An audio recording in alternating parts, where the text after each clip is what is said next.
Right, I'll start with the prayers. Welcome, devotees. Please accept my humble obeisances. All glories to Srila Prabhupada.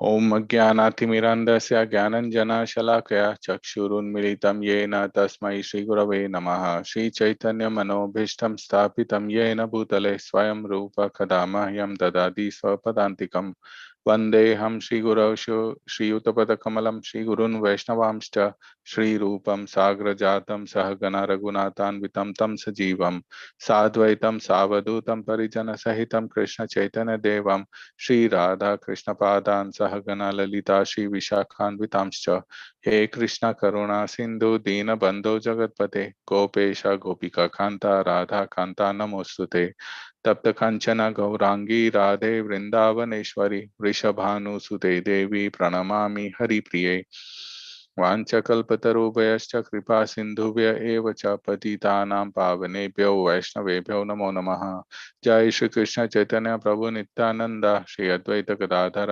श्रीवासादि गौर भक्तवृंद हरे कृष्णा कृष्णा कृष्णा हरे हरे हरे राम राम राम हरे हरे नमः ओम विष्णुपादाय कृष्ण पृष्ठाय भूतले श्रीमती भक्ति वेदांत स्वामी नीति नामिने नमस्ते सारस्वती देवे गौरवाणी प्रचारिणे निर्विशेष शून्यवादी पाश्चात्य देशतारिणे.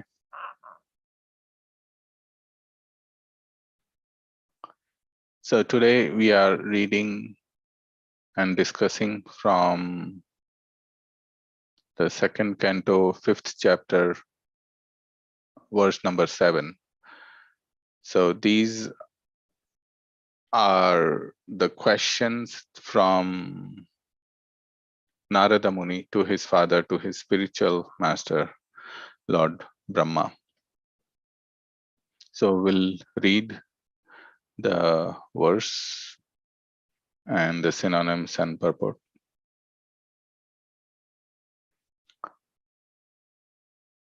स भवान् चरद्घोरं यत्तपसुसमाहितः तेन खेदयसे नस्त्वं पराशङ्कां च यच्छसि स भवान् अचरद्घोरं यत्तपसुसमाहितः तेन खेदयसे नस्त्वं पराशङ्कां च यच्छसि.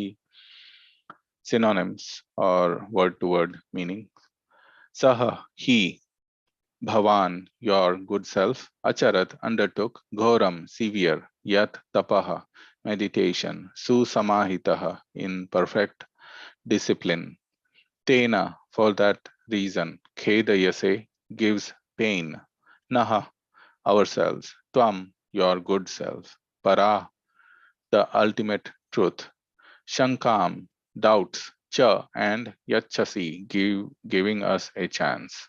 Translation, yet we are moved to wonder about the existence of someone more powerful than you when we think of your great austerities in perfect discipline, although your good self is so powerful in the matter of creation.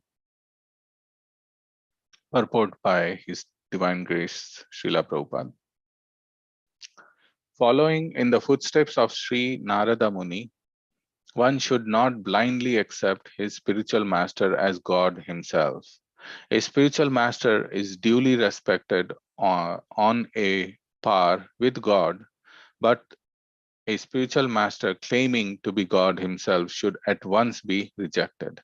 Narada Muni accepted Brahma as the supreme due to Lord Brahma's wonderful acts in creation, but doubts arose in him when he saw that Lord Brahma also worshipped some superior authority. The supreme is supreme, and he has no worshipable superior. The Ahangrahopasita, or the one who worships himself with the idea of becoming God himself, is misleading. But the intelligent disciple can at once detect that the supreme God does not need to be worshipped, does not need to worship anyone, including himself, in order to become God.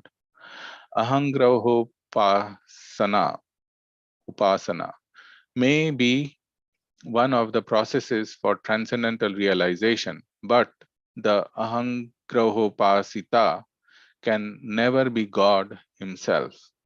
No one becomes God by undergoing a process of transcendental realization. Narada Muni thought of Brahmaji as the Supreme Person, but when he saw Brahmaji engaged in the process of transcendental realization, doubts arose in him. So he wanted to be clearly informed.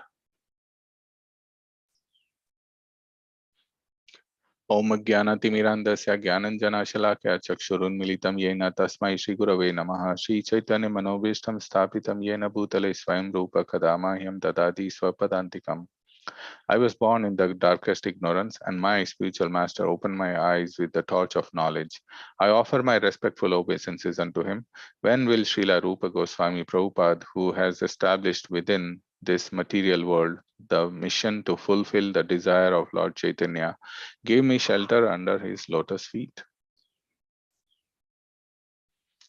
Okay, so here in this chapter, Narada Muni is asking questions to Brahmaji, or his Lord Brahma is also his father and his spiritual master. And since we are just in the beginning of the chapter, I can quickly read if the few verses leading up to this verse.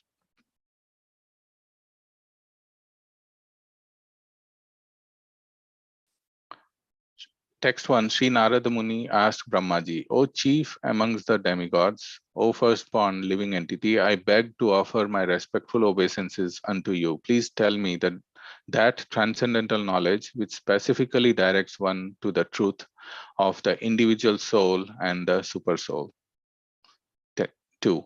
My dear father, please describe factually the symptoms of this manifest world. What is its background? How is it created? How is it conserved? And under whose control is all this being done? 3. My dear father, all this is known to you scientifically because whatever was created in the past, whatever will be created in the future, or whatever is being created at present, as well as everything within the universe, is within your grip, just like a walnut. My dear father, what is the source of your knowledge? Under whose protection are you standing, and under whom are you working? What is your real position? Do you alone create all entities with material elements by your personal energy? 5. As the spider very easily creates the network of its cobweb and manifests its power of creation without being defeated by others, so also you yourself, by employment of your self-sufficient energy, create without any other's help. 6. Whatever we can understand by the nomenclature, characteristics, and features of a particular thing, superior, inferior, or equal, eternal or temporary, is not created from any source other than that of your lordship, thou so great. And the 7, which we are discussing today. Yet we are moved to wonder about the existence of someone more powerful than you when we think of your great austerities in perfect discipline. Although your good self is so powerful in the matter of creation. So we see that Narada Muni is asking these questions to Lord Brahma, who is also his spiritual master. And we see that he is addressing him as almost the supreme. But then in this verse, I mean, before this verse, he was addressing him like that. But here in this verse, he is saying that yet we are moved to wonder about the existence of someone more powerful than you when we think of your great austerities in perfect discipline, although your good self is so powerful in the matter of creation. So Narada Muni is, and others are seeing Lord Brahma also performing these very difficult austerities and in the mood of prayers and offering obeisances. So this, it's a natural question that's coming to Narada Muni, that who are you praying to? Who is that? Is there someone else greater than you?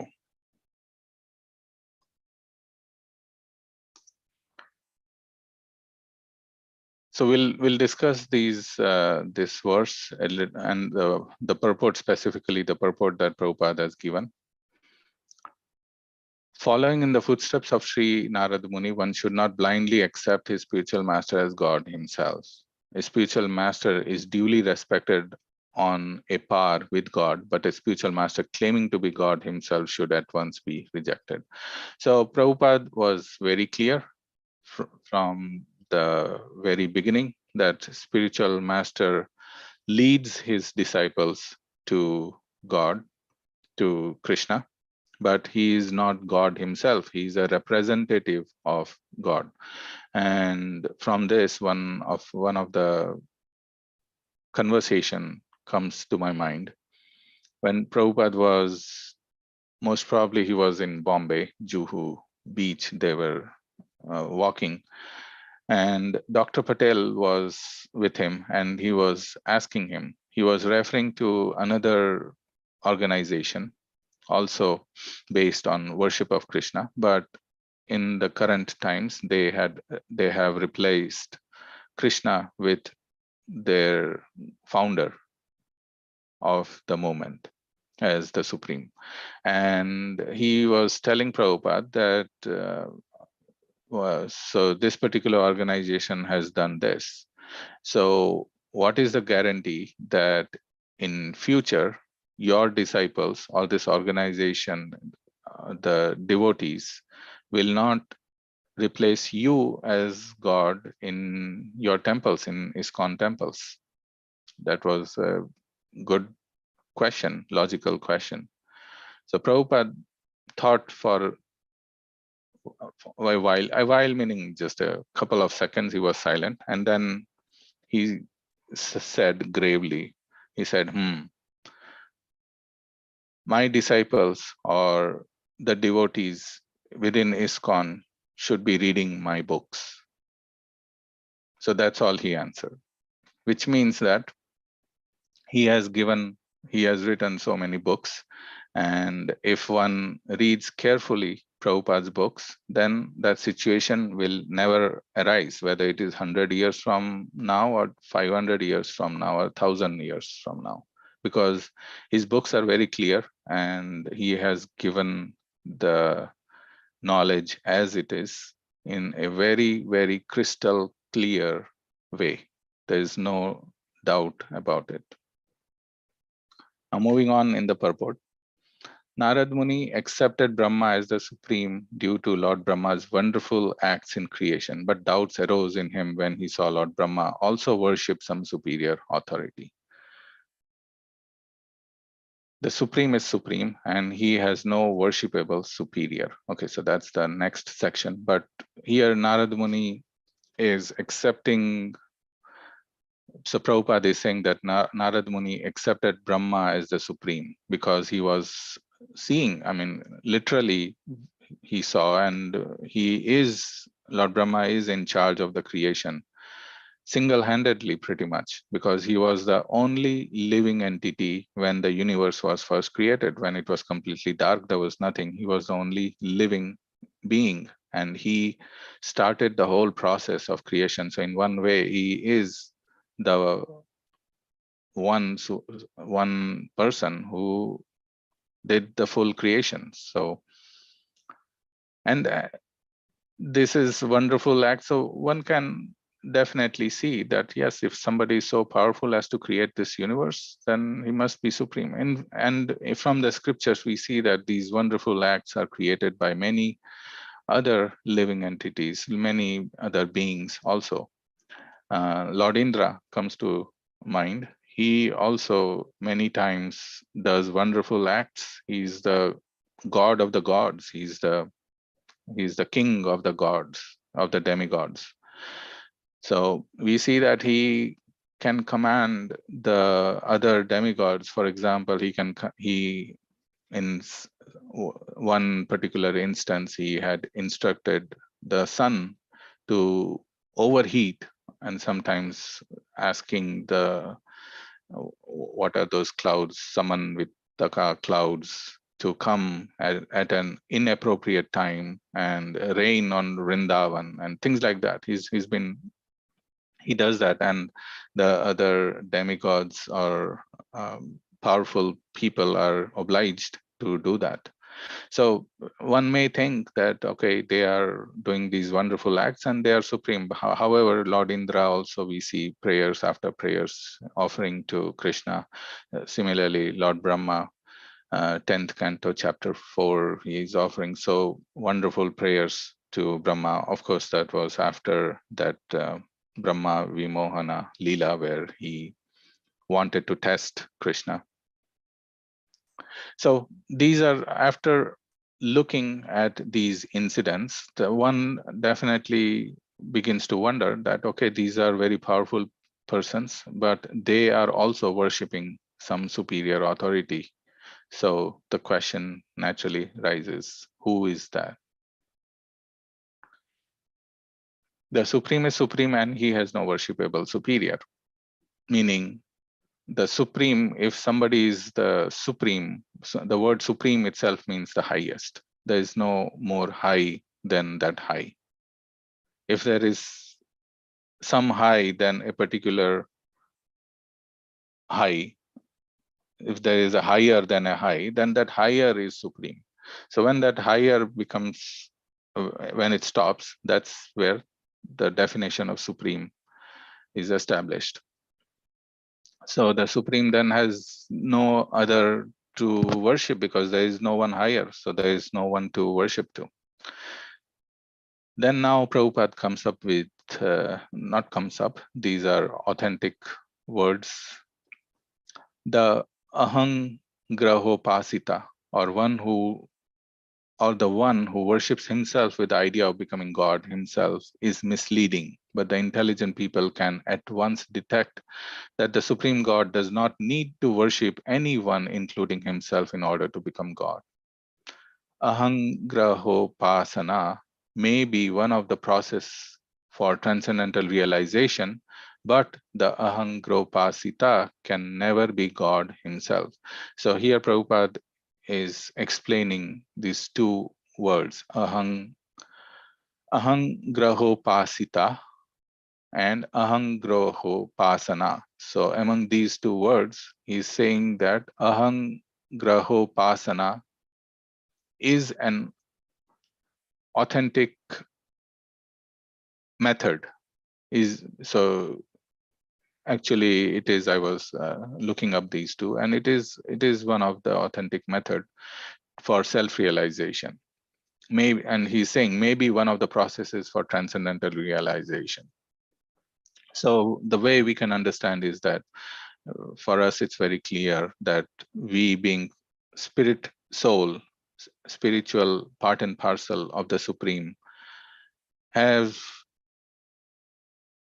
qualitatively equal to God or Krishna. Just like the salt water, ocean, we take a drop of water from ocean is qualitatively equal to the ocean. The chemical compositions and the ratios and the percentages of salt is same as that in the ocean. So, but there's no quantitative comparison between the drop and the ocean. So similarly, by understanding ourselves, the spiritual self, one can come to the realization of the Supreme. But ahanggrahopasita means that I have understood myself spiritually. I have understood I have come to the self-realization position. Of course, it's not true self-realization, but it's a misled or concocted self-realization, because when that self-realization himself, they think that I am God. I'm qualitatively equal to God, so I'm God, and therefore I can worship myself. One, I can worship myself, you can worship you, others can worship themselves, and that is all okay. So this is in oneself Mayavad philosophy, impersonalist philosophy, or even worse than that. And this is actually, one may wonder, why is Prabhupada bringing this? But this is actually a concept and that people do. I was forwarded one video link, YouTube link, by one of the founders of a particular organization. I won't name it. And I heard it, and he was saying very clearly that you are God, I am God. Why are you saying that I should worship some other God? I am God, you are God, just worship yourself. And then he gave an example. Just like we take the lamp and worship a deity, can't you see? The sun is the biggest lamp, and the sun is going round and round, and the sun is worshiping me, worshiping us. I was like, what is this? So taking something and making it look like, okay. So that is aham grahopasita, meaning that, okay, that making some jugglery of words, making others feel like, okay, you are God, I am God. Who doesn't like that, to hear that I'm God, you are God? But totally cheating method. Anyway, so moving forward, no one becomes God by undergoing a process of transcendental realization. So by transcendental realization, one does not become God, but one comes to the understanding that one is a servant of God. That is the clear understanding if someone is going to the proper method of transcendental realization. Narada Muni thought of Brahmaji as supreme person, as we read in the previous verses. But when he saw Brahmaji engaged in the process of transcendental realization, doubts arose in him. So he wanted to be clearly informed. So that's this verse and the discussion. There's one more. While I was looking at this, daily we sing this Samsara Dava prayer, which is offering prayers to the spiritual master. So in that we know that there's one verse is there, Nikunjai Ratikeli Sidhai Yaya Libhir Yuktirapekshaniya Tatrati Dakshad Ativallabhasya Vande Guru Shri Charana Ravindam. So this verse means, I'm reading the translation here. The spiritual master is very dear because he is expert in assisting the gopis who at different times make different tasteful arrangements for the perfection of Radha and Krishna's conjugal loving affairs. Within the groves of Vrindavan, I offer my most humble obeisances unto the lotus feet of such a spiritual master. So we can see that spiritual master is a medium and he is facilitating the perfection or the spiritual perfection of serving Radha and Krishna, not becoming himself as Krishna. So I'll quickly summarize here in this verse. Narada Muni is expressing doubts after the 6 verses before. He's in the 6 verses before, he thinks Lord Brahma to be the supreme because he has created such powerful things in the material world, in the whole universe. And now he is expressing doubt because he is seeing him worship and perform severe austerities. And then in the purport, we saw Prabhupada explain different parts, beginning with a spiritual master should never be blindly accepted. Prabhupada was very clear on that. If a spiritual master claims himself to be God, we talked about how a spiritual master leads one to the lotus feet of Krishna, not becoming a god himself. And then we discussed about the two terms, ahangrahopasita and ahangrahopasana. So ahangrahopasana is a process where one can understand himself as the spiritual part and parcel of the Supreme, and by understanding himself comes to the self-realization. But ahangrahopasita means that one considers himself to be God after that self-realization and begins to worship himself. And Prabhupada is very clear that God is God, and if someone is supreme, he does not need to worship anyone. And this is a completely unauthentic and does not make sense. It is a cheating process that if one starts worshiping himself or considering himself as God. So I'll end there, and it's 8 o'clock. So if there is any discussions, I would welcome. Otherwise, we'll stop here.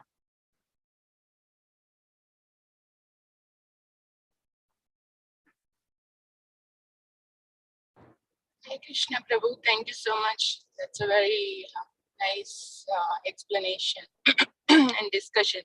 I was really, really touched by that incident you shared about Srila Prabhupada's response, how, we don't fall into that trap of considering himself as God. That's such an intelligent and profound, very thoughtful response. And I was actually thinking about myself or any other people who would be walking into ISKCON temples. They might fall into this if we don't have Prabhupada books and this careful reading and discussing this. It's very easy because we have his deity and we are worshipping almost equal to on the level of the lordships. But the importance of it's somehow re-emphasizing for me importance of Srila Prabhupada's presence or our spiritual master's presence and our regard and worship for them. At the same time, equal importance for their instructions and careful studying and understanding of that. So it's somehow coming out very nicely for me. Thank you so much. Yeah, it was a wonderful response. And that also means that we cannot sentimentally or emotionally accept. What Prabhupada meant is that we understand and read his books. So books are the basis. So that's a emphasizing point for us. Thank you.